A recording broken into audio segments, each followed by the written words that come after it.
মধ্যপ্রাচ্যে ইরানের বিরুদ্ধে আমেরিকা ও ইসরায়েলের যুদ্ধের মাঝে এবার সমুদ্রে মুখোমুখি বিশ্বের দুই বৃহত্তম শক্তি।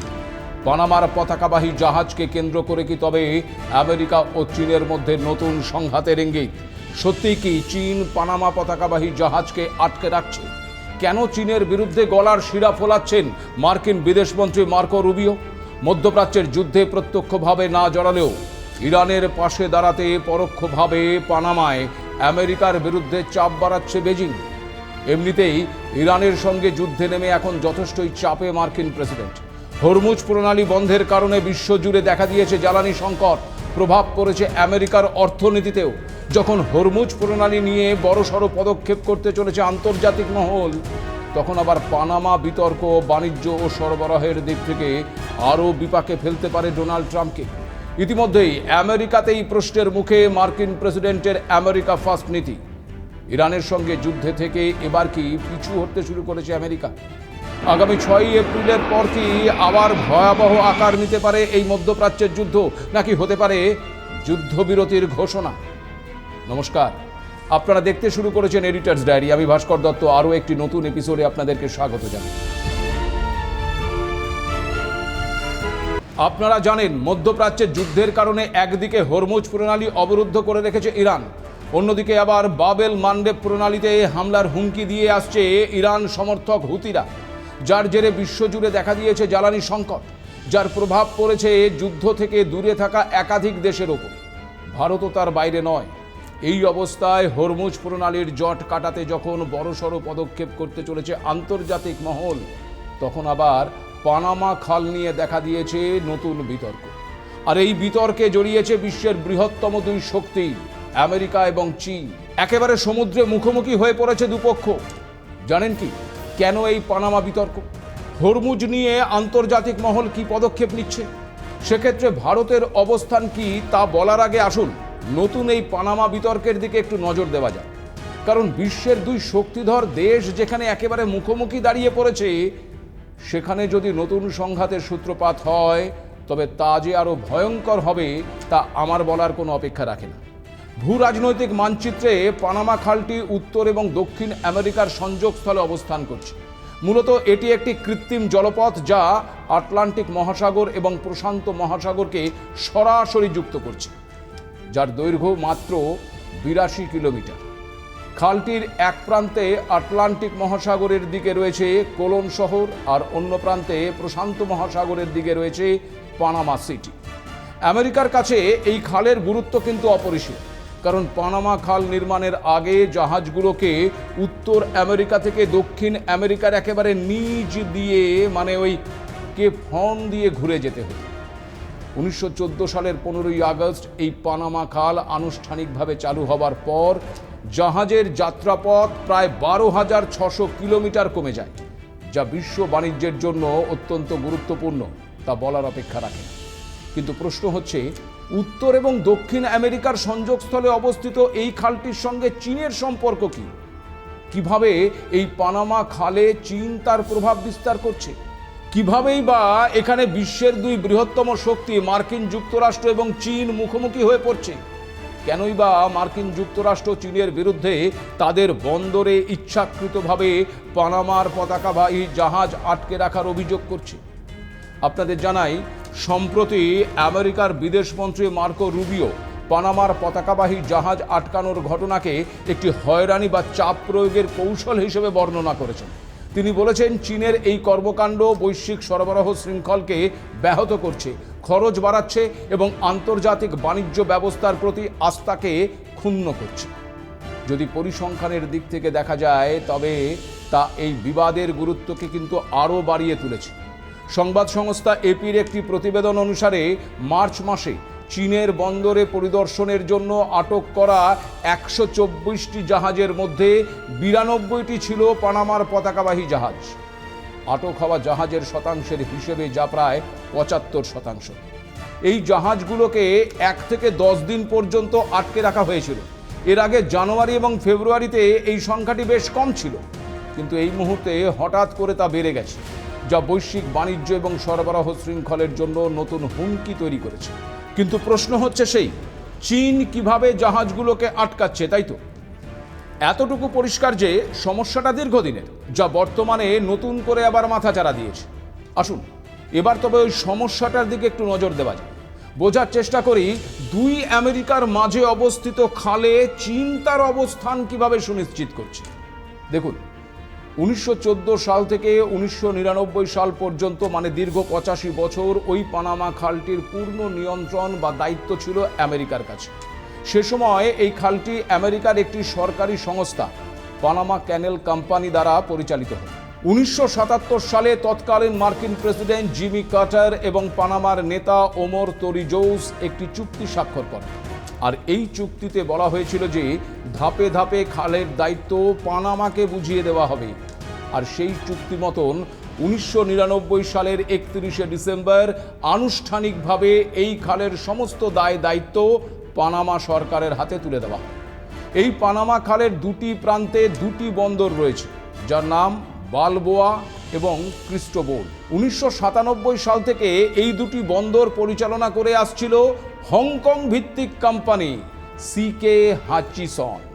1997 সালে পানামা সরকারের সঙ্গে 25 বছরের একটি চুক্তির মাধ্যমে এই কোম্পানিটি বন্দর দুটির নিয়ন্ত্রণ পায়। পরবর্তীতে এই চুক্তির মেয়াদ আরও 25 বছরের জন্য বাড়ানো হয়েছিল। আপনাদের জানিয়ে রাখি যে এই সিকে হাচিসন কোম্পানিটি হংকংয়ের শীর্ষ ধনী লি কা সিংয়ের পরিবার দ্বারা নিয়ন্ত্রিত। এ পর্যন্ত সবকিছুই ঠিকঠাক চলছিল, কিন্তু তাহলে বিবাদটা কোথায় এবং কিভাবে তৈরি হলো সেটা দেখুন। দুই ধাপে চুক্তির মেয়াদ মোট 50 বছর হলেও 29 বছরের মাথায়, মানে এই 2026 সালের জানুয়ারিতেই পানামার সুপ্রিম কোর্ট এই চুক্তিটিকে অসাংবিধানিক বলে ঘোষণা করে এবং চীনা কোম্পানির লাইসেন্স বাতিল করে দেয়। এখানেই চীন দাবি করে যে মার্কিন বিদেশমন্ত্রী মার্কো রুবিও এবং ডোনাল্ড ট্রাম্পের সরাসরি চাপে পানামা সরকার এই সিদ্ধান্ত নিয়েছে। আর চীনের এই দাবি খুব একটা অমূলক নয়, কারণ ডোনাল্ড ট্রাম্পের প্রশাসন দীর্ঘদিন ধরেই অভিযোগ করে আসছিল যে সিকে হাচিসন কোম্পানিটির মাধ্যমে চীন কৌশলে পানামা খালের ওপর প্রভাব বিস্তার করছে। ট্রাম্প পরিষ্কার জানিয়েছিলেন, আমরা এটি পানামাকে দিয়েছিলাম, এখন আমরা এটি ফেরত নিচ্ছি। আমেরিকার জাতীয় নিরাপত্তার স্বার্থে তিনি প্রয়োজনে খালের ওপর পুনরায় মার্কিন নিয়ন্ত্রণ প্রতিষ্ঠার হুঁশিয়ারিও দিয়েছিলেন। আর এরপর আদালতের এই রায়ের ফলে বর্তমানে বন্দর দুটির নিয়ন্ত্রণ নিয়ে আমেরিকা এবং চীনের মধ্যে উত্তেজনা কিন্তু চরমে পৌঁছেছে। 2026-এর 8ই মার্চ থেকে চীনের বন্দরগুলোতে পানামার পতাকাবাহী জাহাজের ওপর অস্বাভাবিক মাত্রায় নিরাপত্তা তল্লাশি এবং আটক করা শুরু হয়। তথ্য বলছে, গত 8ই মার্চ থেকে 12ই মার্চের মধ্যে 5 দিনে চীনের বিভিন্ন বন্দরে 28টি পানামার জাহাজকে আটকে রাখা হয়। সাম্প্রতিক এপির প্রতিবেদন অনুসারে মার্চ মাসে চীনের বন্দরে তল্লাশির জন্য আটক করা 124টি জাহাজের মধ্যে 92টি ছিল পানামার পতাকাবাহী জাহাজ। বিশ্ব বাণিজ্যের প্রায় 5% এই খাল দিয়ে সম্পন্ন হয়। ইরান এবং মধ্যপ্রাচ্যের বর্তমান যুদ্ধের কারণে পানামা খালের গুরুত্ব আরও বেড়ে গিয়েছে। মার্কিন রণতরীগুলো এই খাল ব্যবহার করে দ্রুত এক মহাসাগর থেকে অন্য মহাসাগরে যাতায়াত করে। বছরে প্রায় $100 মিলিয়ন আয় হয় এখান থেকে। কিন্তু এখন বিশ্বের অন্যতম দুই শক্তির মধ্যে কে বিশ্বের প্রধান বাণিজ্য পথের নিয়ন্ত্রণ নেবে তা নিয়ে লড়াই শুরু হয়েছে। আমেরিকা চাইছে চীনকে এই অঞ্চল থেকে পুরোপুরি হটিয়ে দিতে, আর চীন লাতিন আমেরিকায় তাদের $1 বিলিয়ন বিনিয়োগ এবং বাণিজ্যিক স্বার্থ রক্ষা করতে মরিয়া। মার্কিন বিদেশমন্ত্রী মার্কো রুবিওর সমস্ত অভিযোগ ব্যর্থহীনভাবে প্রত্যাখ্যান করেছে চীন। ওয়াশিংটনে অবস্থিত চীনা দূতাবাসের একজন মুখপাত্র জানিয়েছেন যে যুক্তরাষ্ট্র ভিত্তিহীন অভিযোগ করছে এবং প্রকৃতপক্ষে পানামা খালের নিয়ন্ত্রণ নেওয়ার চেষ্টা করছে। পানামা সরকার এই বিবাদ নিরসনের চেষ্টাও করছে। জাহাজ আটকের বিষয়টি স্বীকার করলেও সেগুলোকে স্বাভাবিক সামুদ্রিক পদ্ধতির অংশ হিসেবেই বর্ণনা করেছেন চীনের মুখপাত্র। তিনি আরও বলেছেন, পানামা চীনের সঙ্গে সম্মানজনক সম্পর্ক বজায় রাখতে চায়। গোটা বিষয়টি যথেষ্ট জটিল বলে মনে করছেন বিশেষজ্ঞরা। তবে কি হরমুজ প্রণালীর মতন পানামা খালও এবার বন্ধ হয়ে যেতে পারে? ইরানের পর আমেরিকা এবার কি চীনের সঙ্গেও সংঘাতে জড়াতে চলেছে? এমনিতেই ইরানের সঙ্গে যুদ্ধে জড়িয়ে এই মুহূর্তে যথেষ্টই চাপে মার্কিন প্রেসিডেন্ট। পানামা খাল বিতর্কে কি তাকে আরও বিপাকে ফেলতে পারে? হরমুজ প্রণালী খোলার বিষয়ে আন্তর্জাতিক স্তরে কি উদ্যোগ নেওয়া হচ্ছে, আর সেই উদ্যোগে ভারতের গুরুত্ব কতটা? বলবো সে কথা তবে একটা ছোট্ট বিরতির পর ফিরছি, সঙ্গে থাকুন। দেখুন, মধ্যপ্রাচ্যে ইরানের বিরুদ্ধে যুদ্ধে নেমে যে এই মুহূর্তে সবচেয়ে বিপাকে মার্কিন প্রেসিডেন্ট ডোনাল্ড ট্রাম্প, সে কথা আপনাদের আগেও জানিয়েছি। ট্রাম্প যে একেবারে বাঘের পিঠে চড়ে বসেছেন সে কথাও আপনাদের অন্য একটি এপিসোডে জানিয়েছিলাম। এই মুহূর্তে একটা সম্মানজনক রাস্তা খুঁজছেন এই যুদ্ধ থেকে বেরিয়ে আসা, কিন্তু একদিকে ইরানের লড়াকু মনোভাব আর অন্যদিকে ইসরায়েলের জেদের কারণে সিদ্ধান্ত নিয়েও যেন নিতে পারছেন না তিনি। এগিয়েও পিছিয়ে আসছেন, হুমকি দিচ্ছেন আবার সরে আসছেন। আর এই সব কিছুর পেছনে যে ট্রাম্পের আগ্রাসন নীতিই দায়ী, এ কথাও নতুন করে বলার নেই। যে মানুষটা আমেরিকা ফার্স্ট বলে ক্ষমতায় এলেন, সেই মানুষটাই এখন নিজের ক্ষমতার আস্ফালনের কারণে তার ওই আমেরিকা ফার্স্ট নীতিকেই লঙ্ঘন করছেন। ভেনিজুয়েলা, কিউবা, ইরানের পর এবার পানামা খাল নিয়ে চীনের সঙ্গে যে বিতর্কে জড়িয়েছে আমেরিকা, তার পেছনেও যে ট্রাম্পের এই আগ্রাসনই দায়ী, আন্তর্জাতিক মহল কিন্তু সেটাই মনে করছে। নিজের দেশেও ক্ষোভের মুখে পড়েছেন তিনি।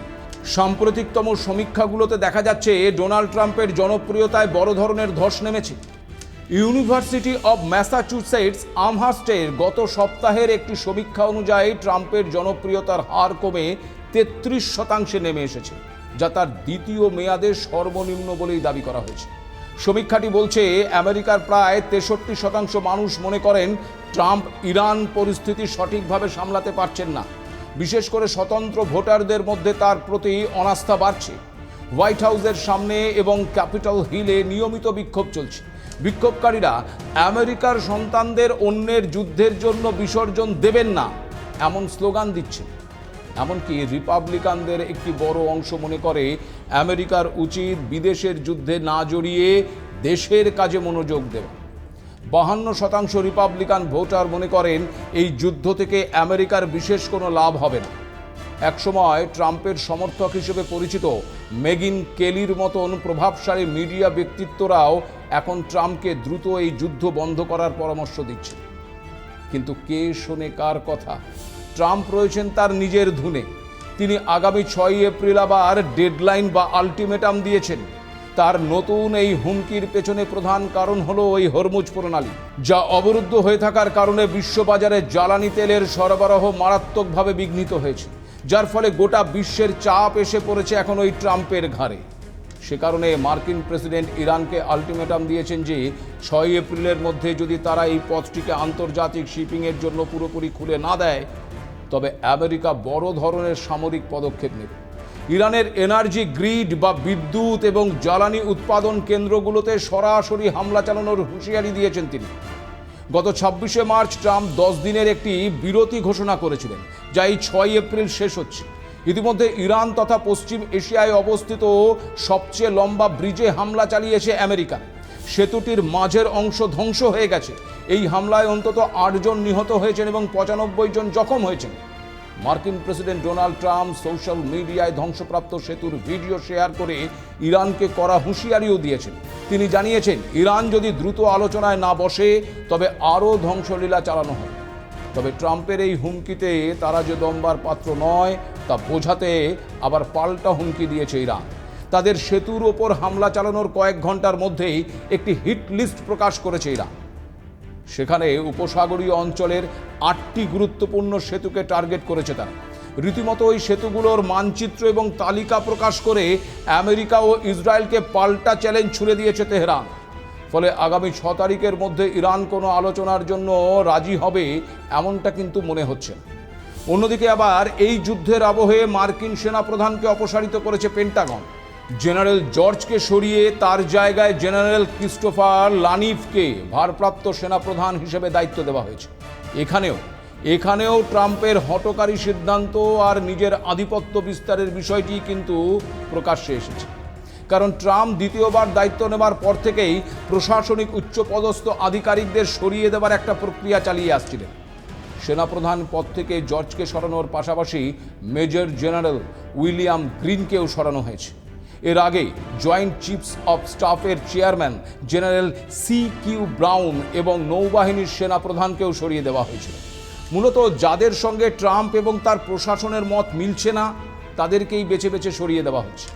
ট্রাম্প প্রশাসনের নতুন সামরিক দৃষ্টিভঙ্গি হলো সামরিক বাহিনীর নেতৃত্বে এমন কেউ থাকবে যারা তাদের যুদ্ধকালীন দর্শনের সঙ্গে পুরোপুরি একমত হবে। জেনারেল জর্জ জো বাইডেনের সময় নিযুক্ত হয়েছিলেন, তাই ট্রাম্প প্রশাসন তাকে বিশ্বস্ত বলে মনে করেনি। সে জায়গায় দায়িত্ব দেওয়া হয়েছে লানিভ, বর্তমান প্রশাসনের যে অত্যন্ত ঘনিষ্ঠ এবং বিশ্বস্ত হিসেবেই পরিচিত। সেনা স্তরে এই রদবদল নতুন আশঙ্কার ইঙ্গিত কিনা তা নিয়ে ইতিমধ্যেই কিন্তু প্রশ্ন ওঠা শুরু করেছে। কারণ পেন্টাগন বর্তমানে ইরানের ভেতরে বড় ধরনের স্থল অভিযানের প্রস্তুতি নিচ্ছে। এই ধরনের অভিযানের রণকৌশল এবং বাস্তবায়নের ক্ষেত্রে ইয়েসম্যানের ভীষণ প্রয়োজন। সে কারণেই এই পরিবর্তন বলেও অনেকে মনে করছেন। তবে কি 6 তারিখের পর মধ্যপ্রাচ্যের যুদ্ধ আরও ভয়াবহ আকার নিতে চলেছে? তৈরি হয়েছে সেই আশঙ্কাটা। পরিস্থিতি আঁচ করেই এবার ময়দানে নামতে চলেছে রাষ্ট্রসংঘ। কারণ রাষ্ট্রসংঘের নিরাপত্তা পরিষদে হরমুজ প্রণালী পুনরায় খোলার বিষয়ে এই শুক্রবারই একটি প্রস্তাব নিয়ে ভোটাভুটির কথা ছিল, কিন্তু শেষ মুহূর্তে তা আবার স্থগিত হয়ে যায়। মূলত গুড ফ্রাইডে হওয়ায় এবং খসড়া প্রস্তাব নিয়ে সদস্য দেশগুলোর মধ্যে তীব্র মতপার্থক্য থাকায় এই সিদ্ধান্ত নেওয়া হয়েছে। ধারণা করা হচ্ছে 4 এপ্রিল এই ভোট অনুষ্ঠিত হতে পারে। যে প্রস্তাব আনা হয়েছিল সেখানে ভাষাগত সমস্যা তৈরি হয়েছে বলেই জানা গেছে। কারণ বাহরিনের তরফে প্রাথমিক প্রস্তাবে ইরানকে দমানোর জন্য প্রয়োজনীয় সকল ব্যবস্থা গ্রহণের কথা বলা হয়েছিল, যার অর্থ ছিল সরাসরি সামরিক হামলা। কিন্তু চীন, রাশিয়া এবং ফ্রান্সের প্রবল বিরোধিতার মুখে প্রস্তাবটি পরিবর্তন করা হয়েছে। সেখানে প্রয়োজনীয় সকল ব্যবস্থার পরিবর্তে রক্ষামূলক ব্যবস্থা ব্যবহারের অনুমতি দেওয়ার কথা বলা হয়েছে। অর্থাৎ জাহাজ পাহারা দেওয়া হবে, কিন্তু ইরানের ওপর সরাসরি আক্রমণাত্মক অভিযান চালানো যাবে না। নিরাপত্তা পরিষদের স্থায়ী সদস্য হিসেবে চীন এবং রাশিয়া এই প্রস্তাবে তাদের ভেটো ক্ষমতা ব্যবহারের হুমকিও দিয়েছে। নিরাপত্তা পরিষদের অচলাবস্থার মাঝেই ওমান এবং কাতার আলাদাভাবে ইরানের সঙ্গে আলোচনা চালিয়ে যাচ্ছে। ইরান আবার জানিয়েছে তারা নির্দিষ্ট কিছু দেশের যেমন ভারত, চীন এবং রাশিয়ার জাহাজের জন্য একটি বিশেষ প্রোটোকল তৈরি করেছে। তবে সামগ্রিকভাবে হরমুজ প্রণালীটি খোলার বিষয়ে তারা এখনও কোনো নিশ্চয়তা দেয়নি। স্বভাবতই বোঝা যাচ্ছে ট্রাম্প চাইলেও ইরানের বিরুদ্ধে একতরফা সিদ্ধান্ত গ্রহণে প্রধান বাধা হয়ে দাঁড়িয়েছে চীন এবং রাশিয়া। এই সংঘাতের আবহে বিশ্ব বাণিজ্যের অন্যতম গুরুত্বপূর্ণ পথ হরমুজ প্রণালী নিয়ে বড়সড় পদক্ষেপ করতে চলেছে আন্তর্জাতিক মহল। বৃহস্পতিবারই ভারতের বিদেশ মন্ত্রকের মুখপাত্র রণধীর জয়সওয়াল জানিয়েছেন, হরমুজ প্রণালী সচল করার জন্য আলোচনার টেবিলে বসতে চাইছে ব্রিটেন। সেজন্য ভারত সহ একাধিক দেশকে আমন্ত্রণ জানানো হয়েছে। 35টি দেশের সেই বৈঠকে ভারতের তরফে যোগ দেবেন বিদেশ সচিব বিক্রম মিস্ত্রি। আর আপনাদের আগেই জানিয়েছি যে ভারতের অবস্থান এই মুহূর্তে ওই সংঘাতে জড়িয়ে পড়া সবকটি দেশের সঙ্গেই ভীষণ ভালো। সে কারণে এই বৈঠকে ভারতের গুরুত্ব অনেকাংশেই বেড়ে গেছে। তবে ট্রাম্প একদিকে যেমন ইরানের সঙ্গে সংঘাতে জড়িয়ে চীনের বিরোধিতার মুখে পড়েছে, তেমন আবার পানামা খাল বিতর্ক নিয়ে সরাসরি চীনের সঙ্গে সংঘাতে জড়িয়েছে। সেদিক থেকে ক্রমেই ভূ রাজনৈতিক প্রেক্ষাপট উত্তেজনাপ্রবণ হয়ে উঠছে। এই অবস্থায় রাষ্ট্রসংঘের বৈঠকে কিংবা ব্রিটেনের ডাকা বৈঠক থেকে ইরান নিয়ে কোনো সমাধান সূত্র বেরিয়ে আসে কিনা সেদিকে আমাদের যেমন নজর থাকবে, তেমন আবার আগামী মে মাসে ট্রাম্প এবং শি জিনপিংয়ের বৈঠক রয়েছে। সেই বৈঠকে পানামা নিয়ে কোনো আলোচনা হয় কিনা বা সমাধান সূত্র বের হয় কিনা সেদিকেও নজর থাকবে আমাদের। আজ এ পর্যন্তই। নমস্কার।